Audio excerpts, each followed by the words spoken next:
அடுத்தது நம்ம மிஸ்கின் தவிர்க்க வேண்டிய படம். பட் இது தவிர்க்கக்கூடாத ஒரு படம் தான் முகமூடி அப்படிங்கிறது. முகமூடி மிஸ்கின் இயக்கத்துல வந்த ஒரு படமா அப்படின்னு கேட்கிற மாரியான ஒரு படமா இருந்துச்சு. அவர் ஒண்ணு சொல்லியிருப்பாரு. நான் ஒண்ணு நெனச்சு எடுத்தேன். பட் அது நெனச்சது வரல அப்படிங்கிற மாரி சொல்லியிருப்பாரு. பட் முகமூடி அப்படிங்கிறது ஒரு பெரிய எக்ஸ்பெக்டேஷனோட ஆரம்பிக்கப்பட்ட சூப்பர் ஹீரோ படங்கிறதுல டவுட்டே வேணாம். சேம் கந்தசாமிக்கு என்ன சொன்னனோ, அதேதான் இந்த பக்கம் ஜீவா, முகமூடி அவங்களுக்கும் அடங்கும். முகமூடி படத்துல இருக்கிற ஆனந்த் அப்படிங்கிற கேரக்டருக்கு உதவி பண்ணணும் அப்படிங்கிற ஆசை இருக்கும். அதற்காக அவரோட தாத்தா வந்து ஒரு டிசைன் பண்ணி குடுப்பாரு. இது ஆல்மோஸ்ட் பேட்மேன் டிசைன் மாரியே தான் இருக்கும் இந்த காஸ்டியூம் அப்படிங்கிறது. அத போட்டதுக்கப்புறம் அவர் அவரையே சூப்பர் ஹீரோவா உணர்வாரு. அவருக்குன்னு ஸ்பெஷல் ஸ்கில் எதுவும் கிடையாது. தலைவனுக்கு ஒரு சில மார்ஷியல் ஆர்ட்ஸ் தெரியும். அத யூஸ் பண்ணி தன்னை சூப்பர் ஹீரோவா கன்வெர்ட் பண்ணிப்பாரு.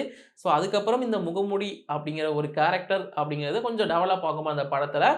சூப்பர் ஹீரோ அப்படின்னு எடுத்து பார்க்கும்போது, இது ஒரு சூப்பர் ஹீரோ கான்செப்ட்ல எடுக்கப்பட்ட படம் தான் அப்சல்யூட்லி.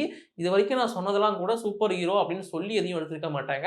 பட் முகமூடி அப்படிங்கிற படம் சூப்பர் ஹீரோவா மென்ஷன் பண்ணி தான் எடுக்கப்பட்டது. பட் இந்த முகமூடி சரியா போகல அப்படிங்கிறது தான் இங்க இருக்கிற கூடுதலான விஷயம்.